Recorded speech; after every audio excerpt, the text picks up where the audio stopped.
Hi, Greg here at the Caddis Fly Shop in Eugene, Oregon. Today we're going to be tying the Perdigon Dart, a very effective nymphing pattern, whether you're Euro nymphing or nymphing under an indicator or even a dry dropper. We're going to be tying this on a Gamakatsu J20 jig hook. As you can see, it has a 60-degree bend right here. And the beautiful thing about this fly, when you're Euro nymphing, also if you're just using it traditionally underneath an indicator, is that because it's a jig hook, and once I have this tungsten bead on there, it's going to ride this direction in the water. So it's going to reduce your chance of snagging on the bottom. I use tungsten on all of my Euro nymphs because of the weight. They get down quick and much faster than your traditional brass type of beads. And this is a size 14, however I would tie this in a size 16, even a size 18. And the Perdigon Dart, this is just kind of a wild fly that I have seen over the years. You would use it if you're not quite sure what to use. And you would use it as an attractor pattern just to really kind of search out the river in the riffles or even in the deep pools.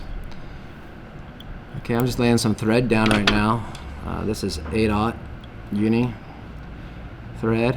I like the smaller thread just because this is going to be a very slim profile fly. So I'm going to take my thread right on back down to the hook point.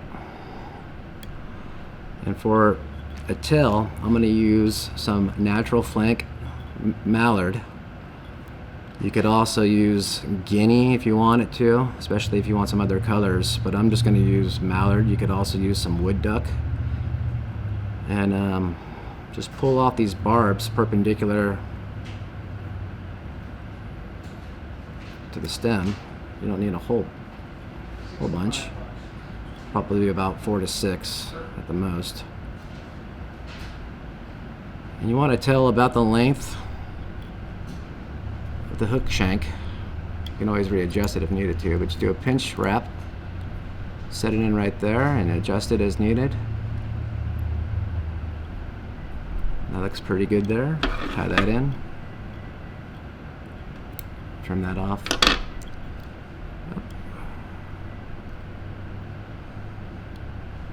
Now I like to lay down a base of thread all the way to my bead and start tying that bead in. Next thing I'm going to do is I'm going to add the body, and I'm going to be using some hollow tinsel by Vivas in a size small. Now you can tie this in as one strand and wrap it. However, what I discovered is if you put it in as 3 strands, or even 2, and wrap it together, it gives you a beautiful segmented look. But as you can see, I'm going to take 3 strands of this hollow tinsel, this Vivas hollow tinsel, and I'm going to tie it in closest to me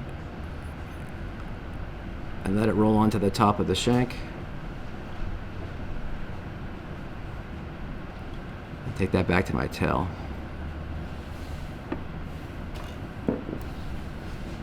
I'm going to go right to about the middle of the bend in the hook point.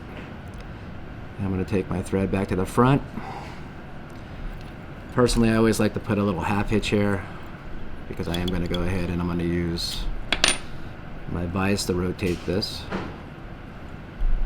Got a little cool little, I'm not sure how this thing works, but a little cradle right there. And you're just going to pinch these and pull. Start wrapping with a little bit of force, not too much. Just right on up to the bead and lock that off with a couple of wraps.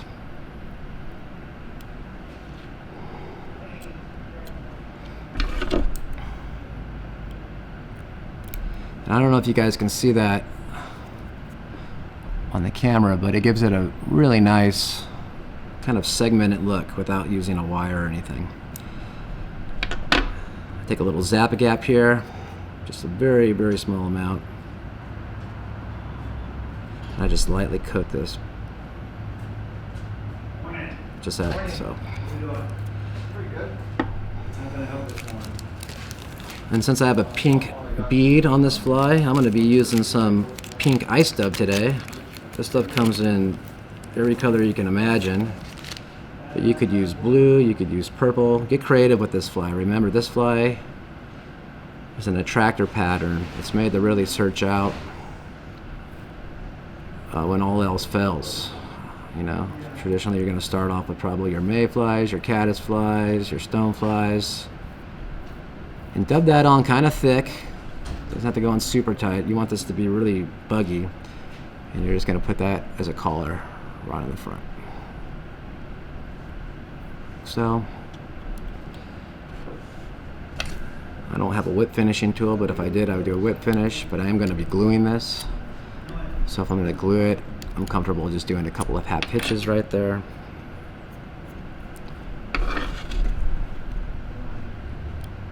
And you could get yourself a little dubbing brush if you want to. You could dub this out a little bit more. I like to trim out all the little oddballs if there's anything really hanging out too far.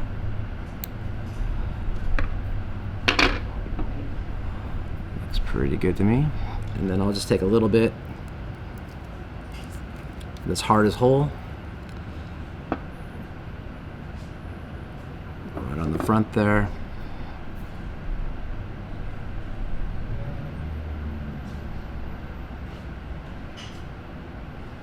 To lock that in. And there you go. Once again, this is a Perdigon Dart. I use this when all else fails trout fishing. I would use it as my terminal fly if I were Euro nymphing. I would also use it as a terminal fly if I were using this underneath an indicator. I love it in the pink and blue combination. I also love it in purple and pink and red and pink. But get creative, get it out there in the water and see if it works for you.